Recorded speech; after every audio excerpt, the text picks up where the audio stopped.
Hey, what's going on, everybody? And welcome to Kick Rock's podcast, To Drink Minimum. And today's subject, 2020. It's been an interesting year so far, hasn't it? And we wanted to talk about where we're at thus far with what we've experienced media-wise, whether that be music, TV, movies, games, what have you. What's our favorite experience of 2020 thus far? What can we talk about? So that's what we're going to get into. Hopefully, you can get into it with us. So sit back, relax, have a drink with us, and enjoy.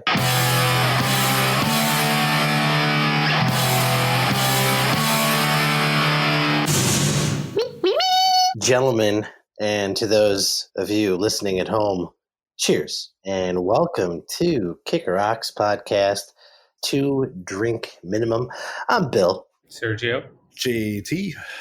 Tony's taking the night off as it is, as we record it, his birthday today. So Happy birthday, Tony. happy birthday, Mr. Tony Marino.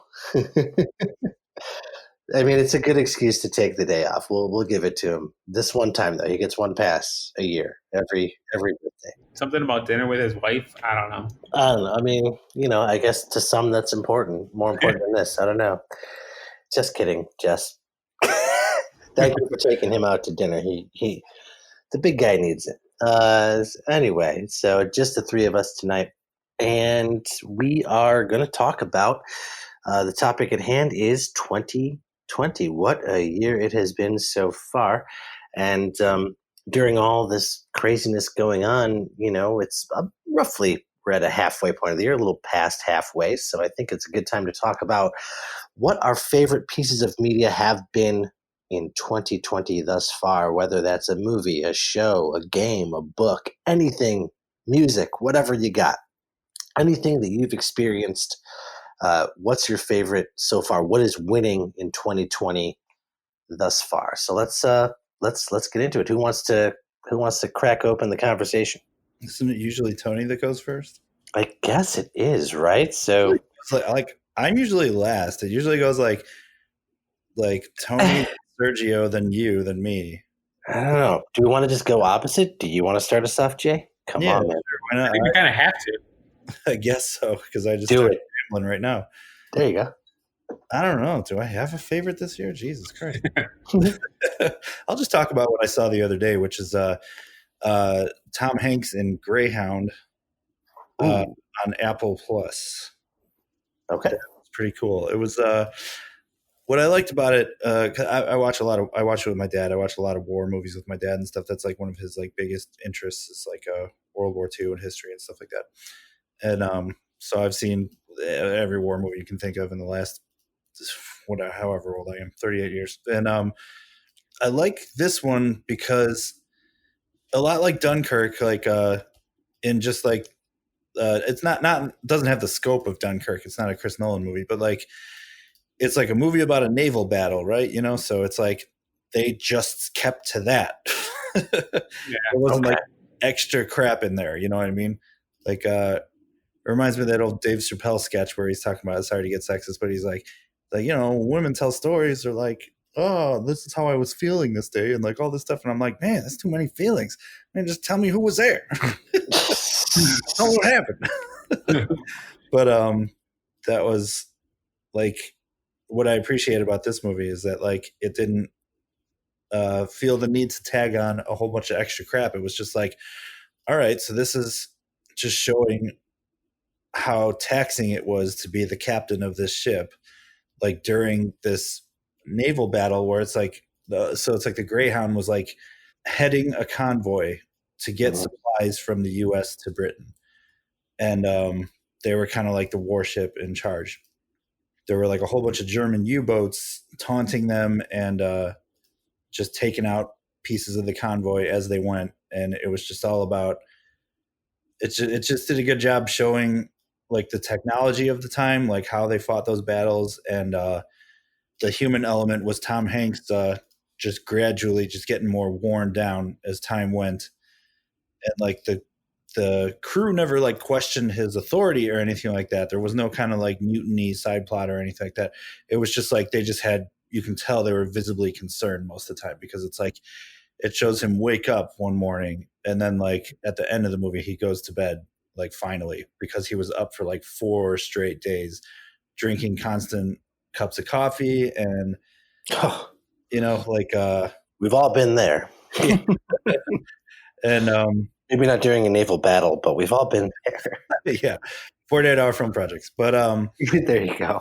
he yeah, it did a really good job showing like him being able to still make competent decisions despite like his clear like insomnia, and like just kind of like compassion for human life. Even like when one of the people says, like one of the crewmen says, "Oh, like that's like 5 less krauts or something, sir," and then he's just like 5 less souls. You know what I mean? Like he's got like a religious streak to him. So I don't know. It did a good job of like showing the humanity of a character that's in that situation, while at the same time giving us a no nonsense depiction of. And the effects were great. Effects were really good. Okay. They did a lot with effects and minimal with sets, because it was just like you just really saw you didn't see the Germans other than like when they would surface in their U-boats. Yeah. You would only see the people on the Greyhound. So it did a good job of the special effects, minimal sets, and like just showing what happened and no nonsense. Well, I'm glad you brought that effects part up and everything, because it certainly seems like we are currently in the age of even movies that are going straight to a streaming service are getting big budget film budgets, and they're able to do these things, which is incredible. And I think awesome. It really ups the game, and opens up a lot of new possibilities. With all these things. I mean, every streaming service now seems to be, not everyone, but most of the big ones are doing that, where they have these big budget films that are made just for that streaming service and not going into theaters, which is going to change the game, some ways for good, some ways for bad. Time will tell, but it is interesting, at least, to see that. It's really good. Right. This is kind of divisive for Star Trek fans, but I liked Picard. Like some people didn't, Okay. But I actually liked it. And even that, that was like CBS All Access. I think making that the new home of Star Trek is kind of a mistake in general. But like aside from that, it was like the production values on Picard were ridiculous. Like it was so cinematic, and like the special effects were way better looking than in anything from the Next Generation movies, and like even probably on par with like the J.J. Abrams movies and stuff. So it's like yeah, like production values are getting crazy on just streaming stuff.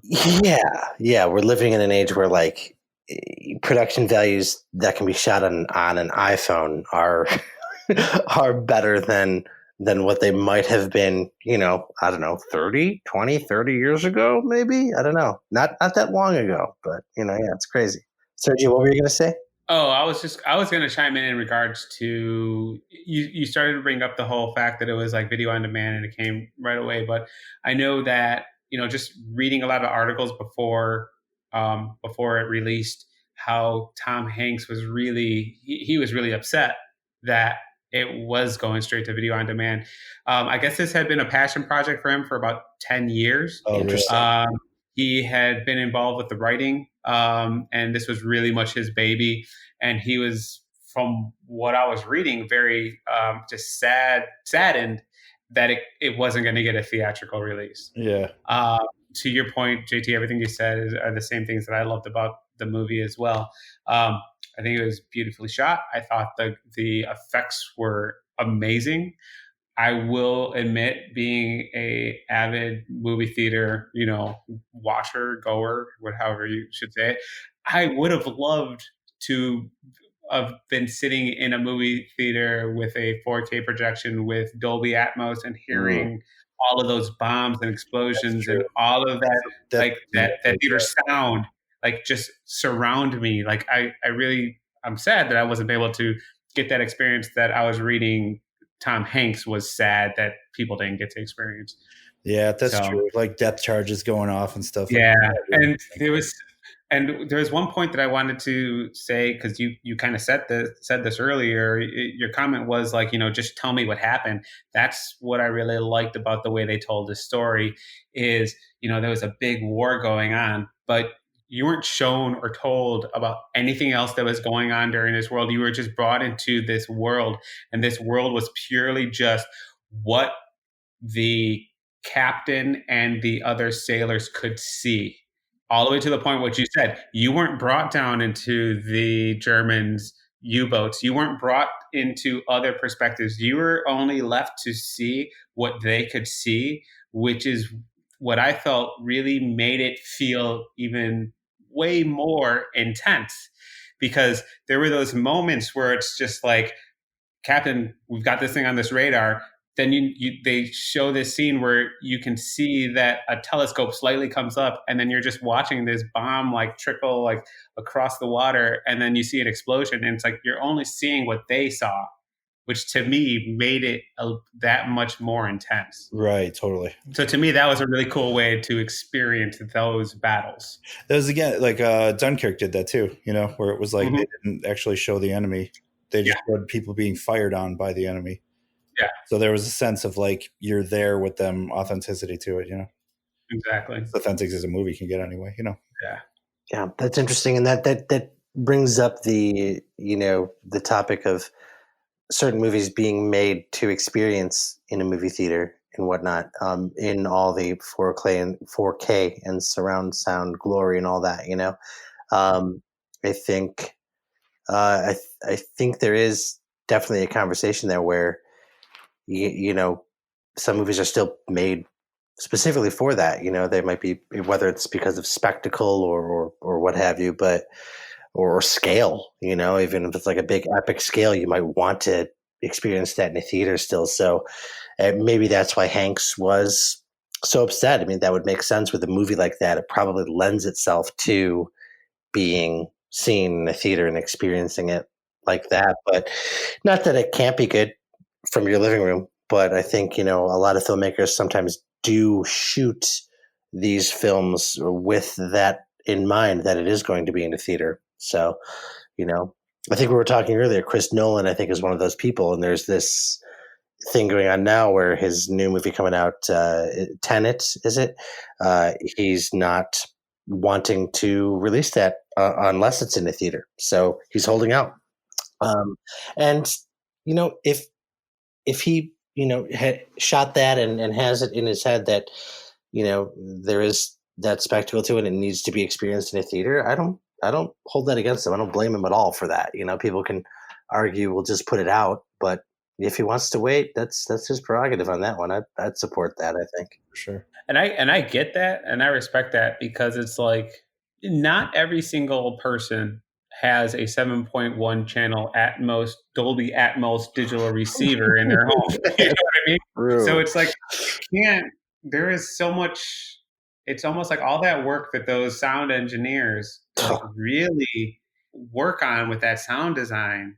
You really don't, majority of people who watch stuff at home, I'd say like 97% don't experience that work that went into it. Yeah. Because I had it on my 60-inch 4K TV, so it looked great, but like sound was just the TV sound, and I had to like jack it up because like sometimes apps like have sound really low for some dumb reason. Yeah. And it varies between apps. So if you switch, you're like, now you're blasting your eardrums out. Yeah, exactly. With another one. That's funny. I am looking forward to the day to where we can go back to a movie theater, because that is just something that has always given me, joy. Just sitting in a movie theater, watching those previews and just enjoying a movie. There's something magical about being in a theater and actually seeing it on the big screen. That's why it's called the big screen, whether it's that or the drive-in, in that respect, which is they're making a comeback. All right, drive-in, right? Yeah, exactly. So, they were down and out, and they're like, they drive-ins may be the only pro-COVID industry in the world. Right. Who knows? But I'm all for it. I love drive-ins. So, but yeah. Anyway, I think there's nothing like experiencing a film, especially when seeing it for the first time in a theater. I agree with that. I think streaming is great and it can be enjoyed, but there is something to the experience of going to there's just the whole thing of going into a theater. There's something romantic about that still that I think hopefully will never go away. Yeah. Yeah, I agree. Awesome. Cool. Who's going? A good one, JT. Very awesome. And I haven't seen it yet. It's good. You've sold me on it. Thank you for not. It's I mean, short. I could have kind of figured what it would be about, and it's based on a true story anyway. So there's not really going to be any spoilers, but I It's short. appreciate It's like an hour and a being half. general about it. A quick watch. Yeah, I'm gonna absolutely check it out. So awesome. Who wants to go next, Serge, or do you want me to go? Bill, you kind of have to because we already talked about doing this backwards. So That's right. I think we had Tony, me, you, JT. Now we're doing it backwards. So it's your turn. That's fair enough. Yeah. Okay. Good call. All right. You know what? I'm going to go with a documentary that I think people nationwide watched, maybe even around the world, but I think it meant something a little more special specifically to our lovely town, our lovely city of Chicago. That's The Last Dance, which is now streaming on Netflix, but came out a few months back on ESPN. And it's about, if you haven't seen it yet for whatever reason, I think if you're listening to this podcast, you probably have at least seen a few episodes. You haven't seen any of it?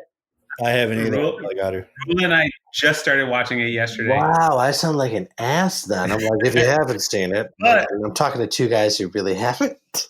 I guess the nice thing is like there's no spoiler alerts because we know the outcome. That's true. But nonetheless, literally just started watching it yesterday. Okay. And only because it finally made its way to Netflix. Yeah, and I love that they did. I'm probably going to go through it again and just binge it. I loved it. I was really into it, more so than I had been into a documentary in a while, for a few different reasons. One, it was great nostalgia for being a '90s Bulls fan. It is awesome, absolutely awesome. Yeah, and it basically goes back and forth from the main story it tells through these 10 episodes is about the final season, the 97-98 season. The final season with that team, rather, when they won, they repeated the three-peat, right? And it's the last one where Phil Jackson was coaching, last time Jordan was on the team, all that stuff. And so it's, called The Last Dance for that reason. And but it goes back and forth. It goes through the years of the Bulls, mostly following Jordan's career with the Bulls. It goes a little bit. The first couple episodes deal a little bit before Jordan, but mostly it heavily involves Michael Jordan's career with the Chicago Bulls, and just going through all the years of their championships and their struggles, and focusing mainly on that last final season. And it's just, like I said, it's a great throwback if you lived through that and you remember even inklings of what that was like to experience. It's really fun to see those moments and go through them again. It's also very interesting to see a lot of the controversy, that surrounded some of those seasons and players. That's also fun. There's some things I learned that I never knew.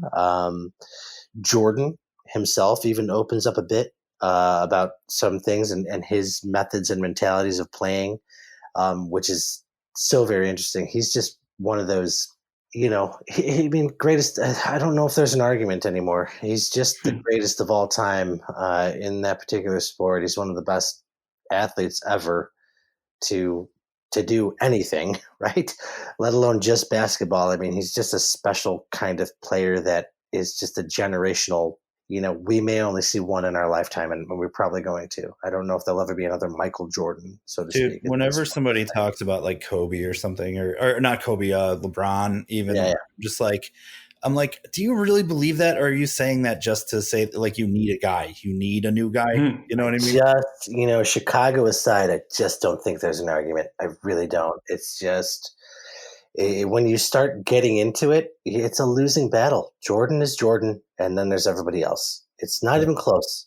And I'm not even the biggest basketball fan of the world, right? I prefer other sports more often, but there was something special about that '90s Bulls era that just it didn't matter. You were into it, even if you weren't a Chicagoan. You were into it. You were watching that team. There was something enigmatic about them. There was something special there going on that is just never going to be repeated again. It was just a place and a time, and the documentary does a really good job of going through all that and all the players. And what I at first made fun of it for doing, and then later loved, was that it was episodic in a way we haven't seen in a while. It came out weekly, so they did 2 episodes per week for 5 weeks. So it was 10 episodes long.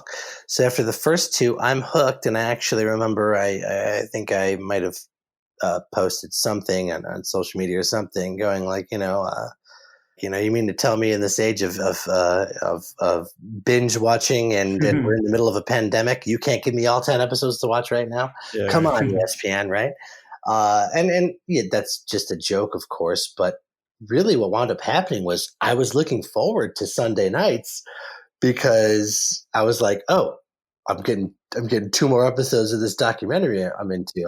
I'm ready. It was this, weekly must see TV for me for, a month and a week, basically, is what it amounted to. And I hadn't had that in a while. I hadn't had that, I have to watch it, maybe since the last season of Game of Thrones, which didn't turn out that great, but whatever, different conversation. But it was a unique feeling I felt, and I was like, wow, good on them for sticking to that and making it last a little bit longer and making people talk about and absorb 2 episodes at a time, so they could think about it, talk about it, and then get ready for the next 2 episodes coming that following week. Yeah. And, that was something that we haven't seen done in a while. At least I feel like, and I enjoyed it. I enjoyed it for what it was, and that they did that. So that had my attention for, like I said, a little over a month total. So, that's why that's one of the best pieces I've seen so far. Nice. That's awesome. You guys got to catch up, and you got to see it, binge watch it, because you can now. It's on Netflix, and give it a go. It's worth it. It's worth it. So good. Well, like I said, we literally just started watching this yesterday, and the only reason why we didn't, one, Rula was a huge '90s Bulls fan, and she loves going to Bulls games in general. But cool. To her, that was very fond memories for her. So what bummed us out is she was so pissed, because obviously we're in the middle of COVID, like the whole pandemic started, and I don't have cable in my house.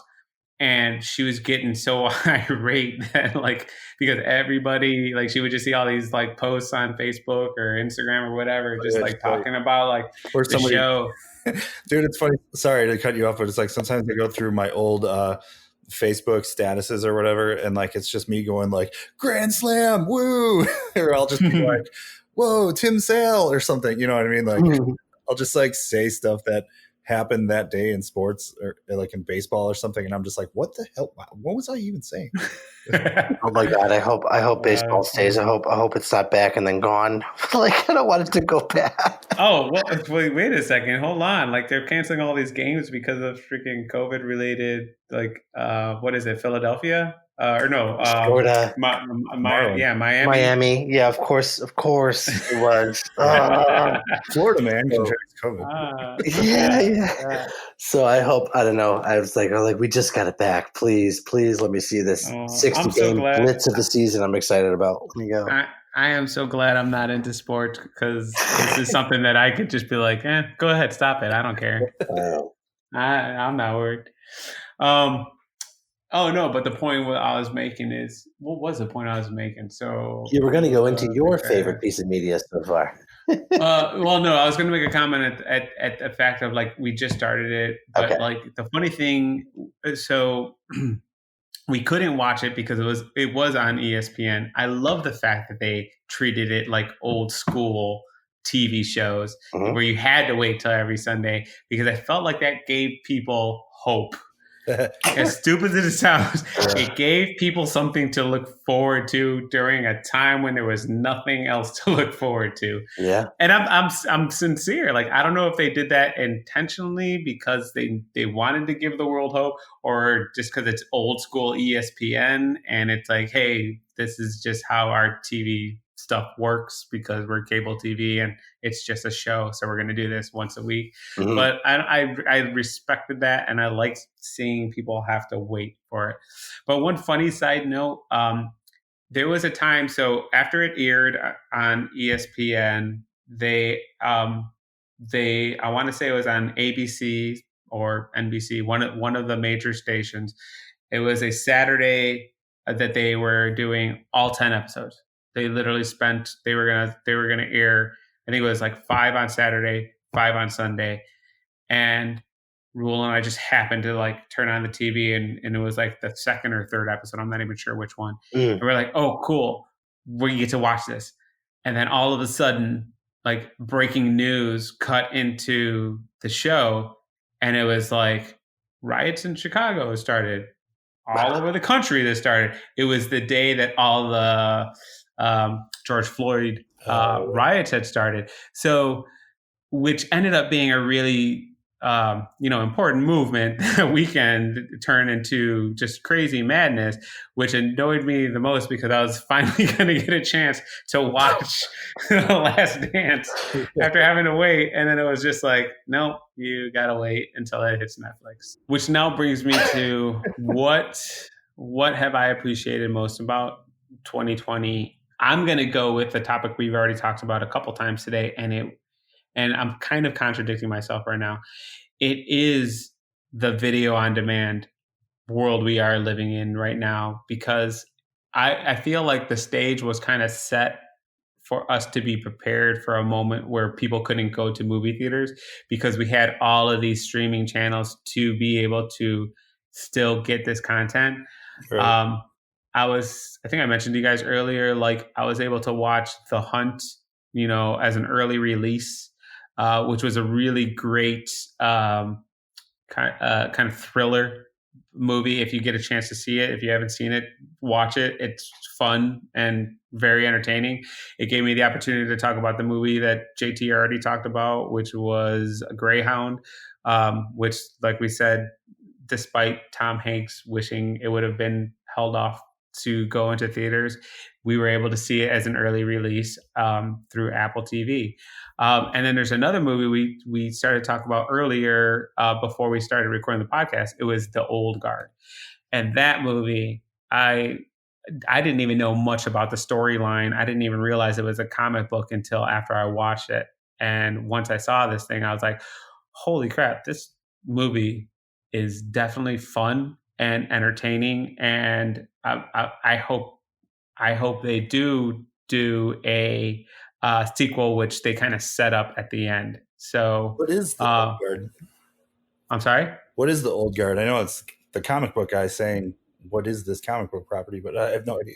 So the story is about, so Charlize Theron plays one of the original Old Guards. It's basically an individual who all of a sudden was not able to die. And so basically I honestly am going to get all of the details. I've only seen the movie once, but basically she has been fighting the good fight for the world and people in general for at least like 500 years. And over time, she has found other people who also have her ability of not being able to die.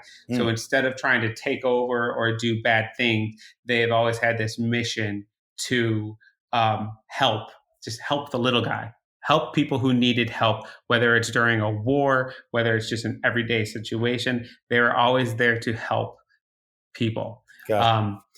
So you have the Charlize Theron, who's the oldest of the old guards, and there's 3 others, and they finally get back together because they had separated for whatever argument they had for so many years, and they decided, all right, now is the time to come back and start helping again. And they in this storyline, they basically are tricked into helping somebody that is just out to basically get their power. Like scientists who want to learn how are they able to not die, and how can we benefit from this ability. Right. In that process, a new old guard is created just through the natural course, and it's one of those stories where it's like it's unique. It's something I've never seen before. It's a really cool way of. It's almost about like a new way of thinking about almost like vampires, where it's like they just can't die. They don't feed on blood, but they still are able to heal their own wounds and continue to be very powerful. By the time I finished watching this, I saw that it was based on a graphic novel.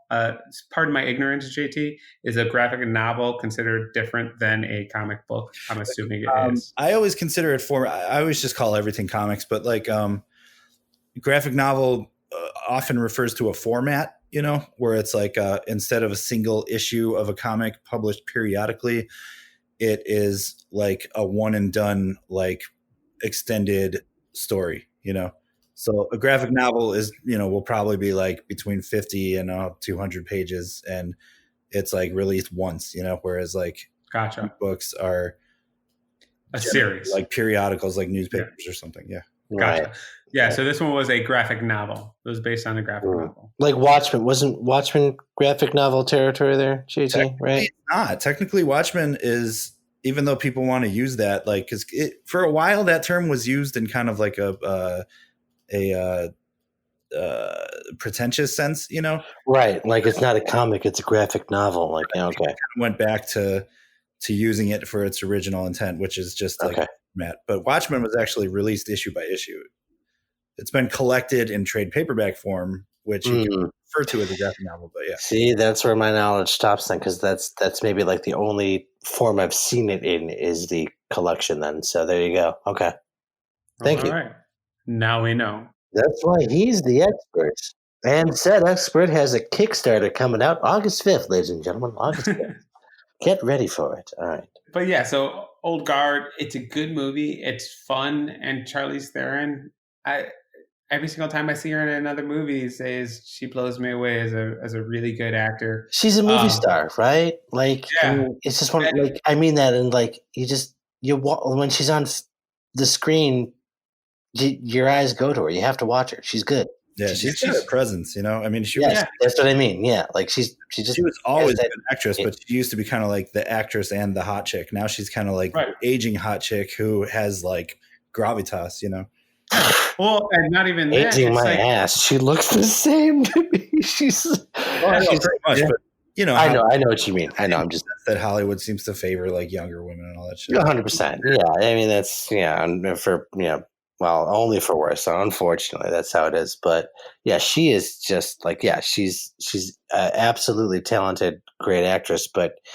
yeah, she's very much Charlize Theron. Everyone knows. I mean, she's a movie star.